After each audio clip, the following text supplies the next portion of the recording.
Hello guys, welcome back to my YouTube channel Standard Classes. So guys, today I'm continuing with the class 12 chapter Microeconomics Foreign Exchange Rate.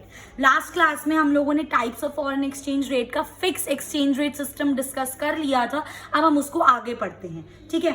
Okay guys, आज का हमारा जो पहला topic है वो है हमारा devaluation and रीवैल्यूएशन. ठीक है, जो हमने लास्ट टाइम मैंने आपको लास्ट क्लास में समझाया था गाइस, वो क्या था? वो था decrease in value, depreciation in value and appreciation in value. पर ये जो हमारा टॉपिक है वो है हमारा डीवैल्यूएशन एंड रीवैल्यूएशन. ठीक है, डीवैल्यूएशन नाम से ही पता चल रहा है when there is reduction in value of the domestic currency. जब हमारी जो डोमेस्टिक करेंसी की वैल्यू है वो क्या हो जाती है? रिड्यूस हो जाती है. बट उस जो वैल्यू रिड्यूस कौन करता है? गवर्नमेंट करती है. तब हम बोलते हैं that our currency has been devalued. ठीक है, ओके. और रीवैल्यूएशन इसका उल्टा, when there is increase in value of domestic currency. जब वैल्यू इंक्रीज होती है, बट कौन करता है उसको? गवर्नमेंट इंक्रीज करती है. गाइस, एक होता है जब खुद हमारी वैल्यू डेप्रिशिएट हो रही है या एप्रिशिएट हो रही है. जो हमने पिछली क्लास में पढ़ा था वो होता है गाइस मार्केट फोर्सेस की वजह से. ठीक है, वो हमारा फिक्स एक्सचेंज रेट के अंदर नहीं आता. बट जब भी हमारी कोई करेंसी की वैल्यू गिरती है या बढ़ती है, दोनों कौन करता है? गवर्नमेंट करती है. जब उस चीज को हम बोलते हैं devaluation of currency and revaluation of currency. इसलिए जो डीवैल्यूएशन और रीवैल्यूएशन कॉन्सेप्ट है हमारा किसके अंदर आता है? फिक्स एक्सचेंज रेट सिस्टम के अंडर आता है, क्योंकि ये गवर्नमेंट करती है. ठीक है, ये कोई मार्केट फोर्सेस से नहीं होता है, डिमांड एंड सप्लाई की वजह से नहीं होता है. इसको गवर्नमेंट करती है, इसलिए ये डीवैल्यूड और रीवैल्यूड कहा जाता है. और ये किस सिस्टम के अंदर आता है? हमारा फिक्स एक्सचेंज रेट सिस्टम. अब एक छोटा सा डिफरेंस कर लेते हैं कि डीवैल्यूएशन और डेप्रिसिएशन. आपकी जो वैल्यू है डीवैल्यूएशन ऑफ करेंसी और depreciation of currency, depreciation and appreciation जो लास्ट क्लास में पढ़ा था, डीवैल्यूएशन और रीवैल्यूएशन जो हमने अभी पढ़ा. अब इसके डी मतलब डीवैल्यूएशन और डेप्रिसिएशन में क्या डिफरेंस है? सबसे मेजर डिफरेंस, जो डेप्रिसिएशन होता है हमारा, वो हमारा किसकी वजह से होता है? फोर्सेस ऑफ मार्केट सप्लाई, मतलब डिमांड और सप्लाई की वजह से होता है. ठीक है, और जो डीवैल्यूएशन होता है वो कौन करता है? गवर्नमेंट करती है. होता दोनों का मतलब एक ही है, मतलब दोनों में हमारी जो करेंसी की वैल्यू वो गिर रही है, पर डीवैल्यूएशन में वो गवर्नमेंट इंटेंशनली कर रही है मार्केट को स्टेबल करने के लिए. और डेप्रिसिएशन में जो हमारी वैल्यू है वो खुद डेप्रिशिएट हो रही है because of market demand and supply. तो मैंने यही लिखा है व्हेन रिडक्शन इन वैल्यू और डीवैल्यूएशन अगर गवर्नमेंट कर रही है तो ये किस सिस्टम के अंदर होगी? हमारी फिक्स एक्सचेंज रेट सिस्टम के अंदर. और डेप्रिसिएशन खुद हो रहा है तो ये किसके अंदर होगा? फ्लेक्सिबल एक्सचेंज रेट सिस्टम के अंदर, जो भी हम आगे पढ़ेंगे. ठीक है, और it is done by the government, it is done by the market forces. Simple concept. अब आते हैं हम अपने सेकेंड टाइप पर, which is flexible exchange rate system. नाम से ही हमको पता चल रहा है फ्लेक्सिबल एक्सचेंज रेट कोई फिक्स्ड नहीं है, ये चेंज होता रहता है, हो सकता है. ठीक है, तो फ्लेक्सिबल एक्सचेंज रेट में सबसे पहली चीज गवर्नमेंट का कोई रोल नहीं होता. इसमें जो हमारा रेट डिटरमाइन होता है वो किस बेस पर डिपेंड करता है? On market forces which is demand and supply. ठीक है, so in which rate is determined by the market forces. Market forces कौन? Demand and supply. अच्छा, ये अपना जो डिमांड और सप्लाई मार्केट फोर्सेस बोल रही, कहाँ की? या हमारे नॉर्मल मार्केट की डिमांड एंड सप्लाई? नो, ये जो मैं डिमांड एंड सप्लाई बात कर रही हूँ, मैं बात कर रही हूँ फॉरेन एक्सचेंज मार्केट की, जहां पे हम लोग एक करेंसी को दूसरी करेंसी में कन्वर्ट करा सकते हैं. उस मार्केट में जितनी डिमांड और सप्लाई होती है उसके बेस पे डिपेंड करता है आपका रेट, कि किस रेट पे आप अपनी करेंसी को एक्सचेंज करा सकते हो. और फ्लेक्सिबल एक्सचेंज रेट के अंदर आपका गवर्नमेंट का कोई इंटरवेंशन नहीं होता. Major difference. तो सिंपली अगर मैं आपको बोलूं कि फिक्स्ड और फ्लेक्सिबल का आप मुझे डिफरेंस बताओ, फर्स्टली बच्चा क्या बोलेगा कि इसके अंदर जो रेट होता है वो फिक्स होता है. कौन फिक्स करता है? गवर्नमेंट फिक्स करती है. इसके अंदर जो रेट होता है वो फिक्स नहीं होता. डिटरमाइन कौन करता है इसके अंदर जो रेट होता है? That is market forces. Fix word, या फिर मैं आपको मोर एप्ट वर्ड बताऊं तो आप लिखो डिटरमाइन. क्योंकि एक बार मार्केट फोर्सेस फिक्स नहीं करती, वो चेंज होता रहता है, क्योंकि डिमांड और सप्लाई हमारी चेंज होती रहती है। इसके अंदर गवर्नमेंट का फुल कंट्रोल होता है कि गवर्नमेंट डिसाइड करती है, इसमें गवर्नमेंट का कोई कंट्रोल नहीं होता है। क्योंकि गवर्नमेंट कंट्रोल करती है, गवर्नमेंट डिसाइड करती है, जो रेट होता है वो आपका क्या रहता है गाइस, स्टेबल रहता है। गवर्नमेंट करती है इसलिए, ये जो फिक्स एक्सचेंज रेट सिस्टम है गवर्नमेंट क्यों करती है, ताकि वो फॉरेन एक्सचेंज मार्केट में स्टेबिलिटी ला सके, कोई भी करेंसी ज्यादा एप्रिशिएट या डेप्रिशिएट ना हो। इसलिए गवर्नमेंट ये स्टेबिलिटी लाने के लिए फिक्स एक्सचेंज रेट सिस्टम को फॉलो करती है। और वो ये स्टेबिलिटी लाती कैसे है, by buying and selling of securities. By वो तब कर लेती है जब रेट गिर जाते हैं, सेल वो तब करती है जब रेट बढ़ जाते हैं। तो क्या हो जाता है, उसको प्रॉफिट हो जाता है, और एक मार्केट में क्या रहती है, स्टेबिलिटी रहती है। तो ये चीजें इंटरकनेक्टेड है। फिक्स करती है गवर्नमेंट, करती है स्टेबिलिटी लाने के लिए, कैसे लाती है, buying and selling of securities. और buying and selling of securities के लिए उसको अपने पास क्या रखना पड़ता है, स्टॉक रखना पड़ता है, तभी तो इंस्टेंटली बाइंग एंड सेलिंग कर पाएगी। तो ये एक पूरा चेन है, ठीक है। इसी तरह रेट कीप्स ऑन फ्लक्चुएटिंग, इसके अंदर हमारा रेट स्टेबल रहता है और इसके अंदर हमारा रेट फ्लक्चुएट होता रहता है, ठीक है। नेक्स्ट हमारा third type of fix exchange, I am so sorry, third type of foreign exchange rate system है हमारा मैनेज फ्लोटिंग रेट सिस्टम। ये जो सिस्टम है ना, it is the combination of both fix exchange rate system and flexible exchange rate system. Basically इस system में क्या होता है, जो आपका रेट है वो तो मार्केट फोर्सेस डिटरमाइन करेंगी, जो आपका रेट है वो मार्केट फोर्सेस डिसाइड करेंगी, कितनी डिमांड और कितनी सप्लाई, उसके बेस पे रेट डिटरमाइन होगा। बट अगर मार्केट फोर्सेस जब डिटरमाइन कर रही हैं और बहुत ज्यादा फ्लक्चुएशन आ जाए रेट में, अगर हमारा डिजायर्ड रेट इतना है और मार्केट फोर्सेस की वजह वो सडनली बढ़ गया या वो सडनली गिर जाए, तब आरबीआई पिक्चर के अंदर आता है। आरबीआई कंट्रोल करता है उस रेट को। तो देखा, डिटरमाइन किसने करा, market force and supply. But अगर आपकी सिचुएशन आउट ऑफ कंट्रोल हो जाए तो पिक्चर के अंदर कौन कूदता है, आरबीआई कूदता है, like a hero to control the situation. That's why it is the combination of both fixed and flexible. RBI कैसे कंट्रोल करेगा, सेम तरीके से आरबीआई को क्या लानी है, स्टेबिलिटी लानी है। स्टेबिलिटी लाने के लिए उसको क्या करना पड़ेगा, buying and selling of security करनी पड़ेगी। और सेलिंग सिक्योरिटी करने के लिए उसको क्या मेंटेन रखना पड़ेगा, अपने पास एक स्टॉक मेंटेन रखना पड़ेगा, ताकि वो इंस्टेंटली बाय कर सके एंड सेल कर सके। ओके गाइस, तो ये पूरा चेन है जो मैंने आपको बताया, वही लिखा है आफ्टर गिविंग अप। अच्छा, उससे पहले ये मैंने आपको पूरा सिस्टम बता दिया, what is manage floating rate system, ठीक है। अब उसके बाद after giving up Bretton woods system. ब्रिटन वुड्स सिस्टम क्या होता है guys, Bretton woods system is also a type of a rate determination system. इसके अंदर क्या होता था, जब भी हम किसी करेंसी की वैल्यू को डिटरमाइन करते थे ना, हमेशा यूएस डॉलर के अगेंस्ट वो डिटरमाइन करी जाती थी। यूएस डॉलर को एक उन्होंने स्टैंडर्ड सेट कर दिया था कि अगर किसी भी कंट्री की आपको करेंसी डिटरमाइन करनी है तो वो यूएस डॉलर के अगेंस्ट ही डिटरमाइन करी जाएगी। इस सिस्टम के अंदर ये होता था। तो जब ये वाला सिस्टम गिव अप हो गया, मतलब ये वाला सिस्टम कंट्रीज ने बंद कर दिया अडॉप्ट करना, तब उन्होंने क्या अडॉप्ट करा, मैनेज फ्लोटिंग रेट सिस्टम, ठीक है। So it is a combination of both, as I told you, fixed and flexible rate system. इसमें क्या होता है, rate is fixed by the market forces, plus अगर कोई ज्यादा फ्लक्चुएशन आ जाए then central bank can influence the exchange rate. कैसे इन्फ्लुएंस करेगा, ठीक है। पहली बात तो वो क्यों करेगा, when there is lot of fluctuation in the rate, उसको स्टेबिलिटी लानी है। स्टेबिलिटी लाने के लिए उसको क्या करना पड़ेगा, buying and selling of security करनी पड़ेगी। Buying of selling of security के लिए उसके पास क्या होना चाहिए, एक अच्छा स्टॉक होना चाहिए, ताकि वो इंस्टेंटली बाय और उसको सेल कर सके गाइस। इसलिए इसको क्या बोला जाता है, it is also known as dirty floating. It is also known as dirty floating. तो जितने भी हमने सिस्टम पढ़े सबके दो नाम थे और आपको दोनों नाम पता होने चाहिए। अच्छा, अब मैं आपसे एक छोटा डिफरेंस पूछूं, what is the difference between flexible and manage floating rate. मैंने यहाँ पे इंटेंशनली नहीं लिखा, क्योंकि अब मुझे ऐसा लगता है कि इतना तो पता होना चाहिए, हम इतना तो कर सकते हैं इंस्टेंटली कि फ्लेक्सिबल रेट क्या होता है और मैनेज फ्लोटिंग रेट क्या होता है, उसके बीच का डिफरेंस क्या होता है। सबसे पहला डिफरेंस, इसके अंदर गवर्नमेंट का रोल तो बिल्कुल भी नहीं होता और इसके अंदर गवर्नमेंट का रोल होता है। गवर्नमेंट का रोल मीन्स वही समझ लो, सेंट्रल बैंक, ठीक है, सेंट्रल बैंक गवर्नमेंट का ही तो पार्ट है यार, गवर्नमेंट अथॉरिटी है ना, अथॉरिटी लीगल अथॉरिटी है, ठीक है। तो इसके अंदर हमारा गवर्नमेंट का रोल नहीं होता, इसमें हमारा गवर्नमेंट का रोल होता है।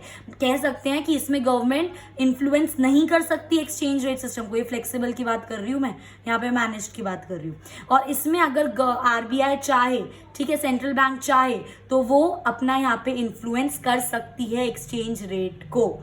इसमें जो होता है it is completely based on what, based on market forces, ठीक है। इसमें भी it is based on market forces, but again government अपना या फिर आरबीआई अपना इंटरफेरेंस यहाँ पर दे सकते हैं। तो ये दोनों का क्या था, हमारा मेजर डिफरेंस था। ओके गाइस, ओके, तो ये हमारा यहाँ पे खत्म होता है 3 टाइप्स ऑफ सिस्टम्स, ठीक है। अब आगे पढ़ते हैं। When demand for foreign exchange, अब एक मुझे बात बताओ, हम लोग फॉरेन एक्सचेंज की डिमांड कब करेंगे गाइस? ये ना जो पढ़ने वाले हैं बिट कंफ्यूजिंग रहता है, बच्चों को नहीं समझ आता, तो एक बहुत इजी तरीके से बताऊंगी, बहुत प्रैक्टिकली इस चीज को सोचना, ठीक है। हम फॉरेन एक्सचेंज की डिमांड कब करेंगे? सबसे पहली चीज, फॉरेन एक्सचेंज की डिमांड कौन करेगा? हम मतलब कौन?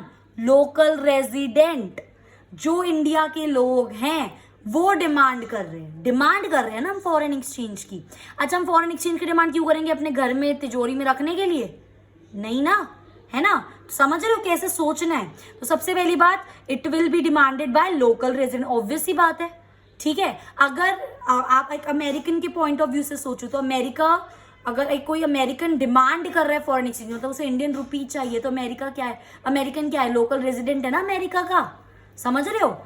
नहीं समझ आ रहा, कोई बात नहीं, इंडियन की पॉइंट ऑफ व्यू से सोचो। हम लोग इंडियंस हैं, इंडिया में रहते हैं, हम लोग डिमांड कर रहे हैं, तो डिमांड कौन करते हैं? जो एक लोकल रेजिडेंट डिमांड करेगा, क्योंकि उसको बाहर की करेंसी चाहिए, सिंपल, ठीक है। अब मैं क्यों डिमांड करूंगी? तिजोरी में तो बंद करके नहीं रखना कि मेरे पास इतने सारे डॉलर्स है, इतने सारे यूरोज पड़े हैं, क्या करूंगी? यहाँ पे तो पेपर का टुकड़ा है वो, सही बात है। तो अगर मुझे इंपोर्ट करने हो गुड्स एंड सर्विसेज, तब मैं डिमांड करूंगी। मैंने कुछ सामान बाहर से मंगाया, इंडियन रुपी में तो पेमेंट नहीं कर सकती ना मैं उनको, तो मुझे क्या करना पड़ेगा? फॉरेन एक्सचेंज की डिमांड करनी पड़ेगी, ताकि मैं कोई सामान बाहर से मंगाऊं तो उनको उनकी करेंसी में ही पेमेंट दे सकूं। तो जब इंपोर्ट करेंगे तब हमारी डिमांड होगी फॉरेन एक्सचेंज की।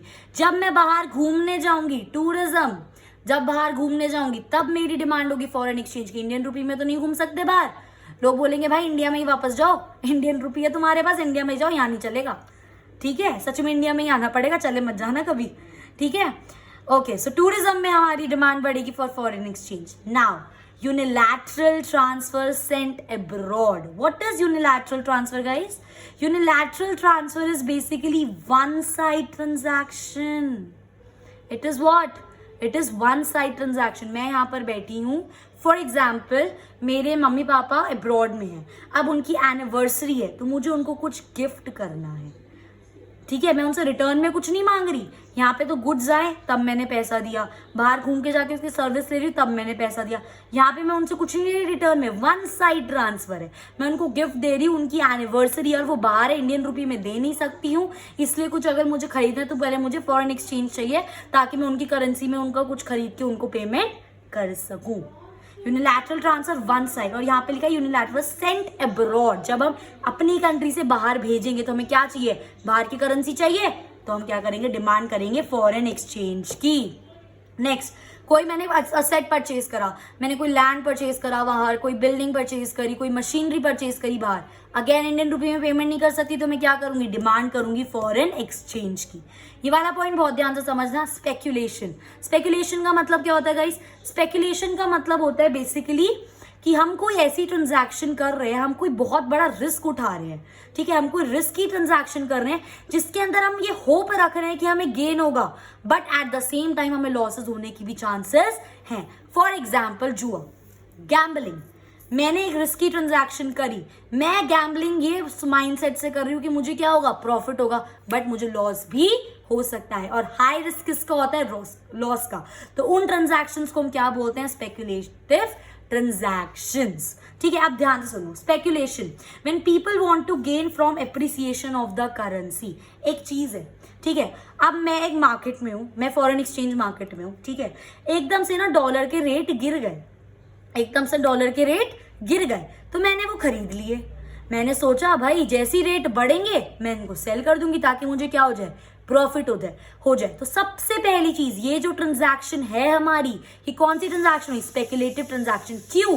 क्योंकि मैंने एक रिस्की ट्रांजैक्शन करी, मैंने इतना सारा इन्वेस्ट कर दिया, मैंने खरीद के रख लिए, बाय चांस रेट नहीं गिरे, बाय चांस मैं सेल करने लगी हूँ, बाय चांस रेट नहीं बढ़े, मैं सेल कर रही हूँ, एकदम से रेट गिर गए, मुझे लॉस हो गया, रिस्की है ना ट्रांजैक्शन। तो ये क्या हो गई हमारी, स्पेकुलेटिव ट्रांजैक्शन। अब इसके अंदर अगर मुझे डॉलर खरीदना है, रेट गिर गए, मुझे डॉलर खरीदना है, तो मैं इंडियन रुपए में थोड़ी ना पेमेंट करूंगी उनको, मुझे क्या चाहिए, फॉरेन एक्सचेंज चाहिए। तो जब भी आप बाय करते हो किसी स्पेकुलेटिव ट्रांजैक्शन के लिए, आप किसकी डिमांड करते हो, फॉरेन एक्सचेंज की डिमांड करते हो।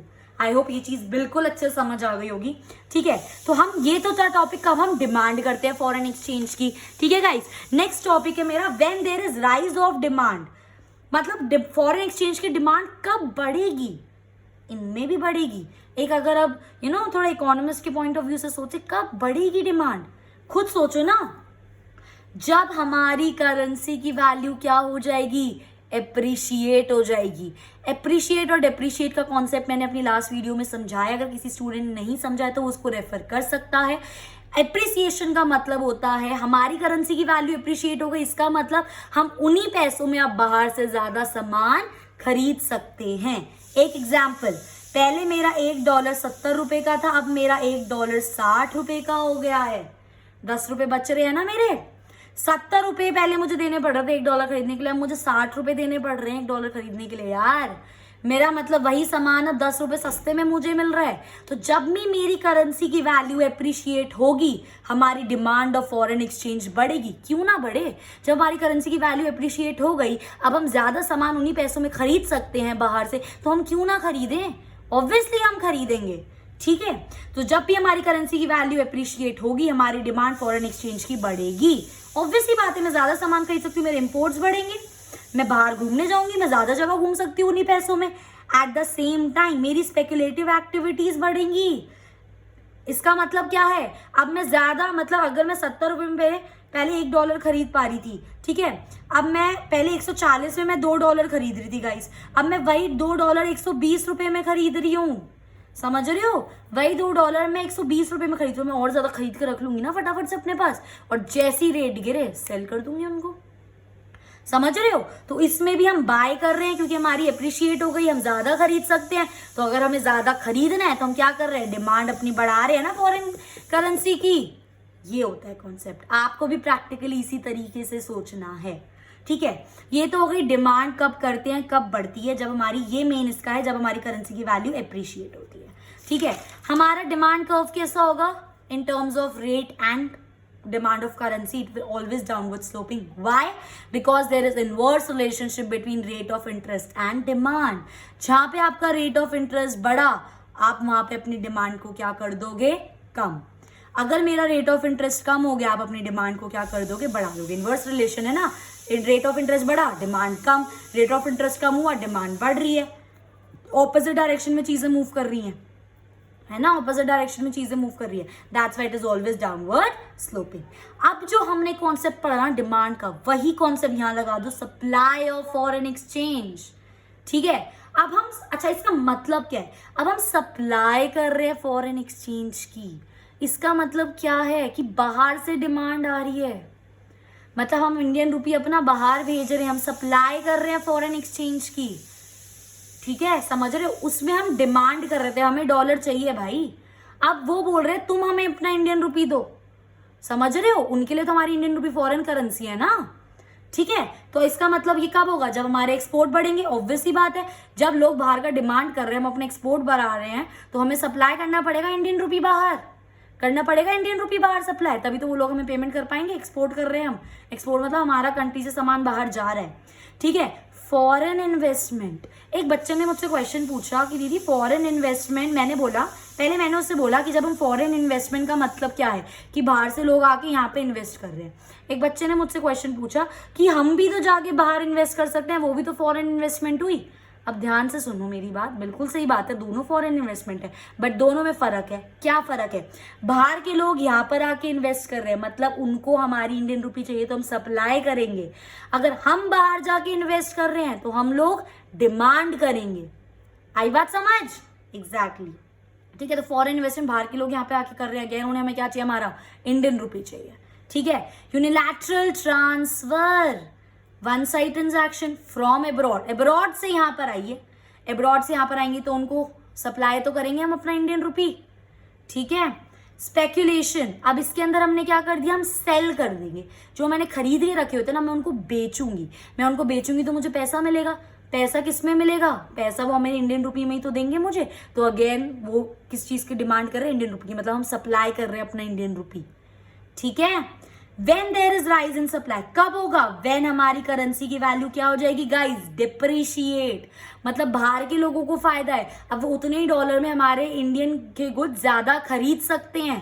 समझ रहे हो मेरी बात? तो जब सप्लाई ऑफ करेंसी बढ़ जाएगी मेरी, ठीक है, मेरी मतलब डिप्रिशिएट हो गई, तो मेरे एक्सपोर्ट्स बढ़ेंगे।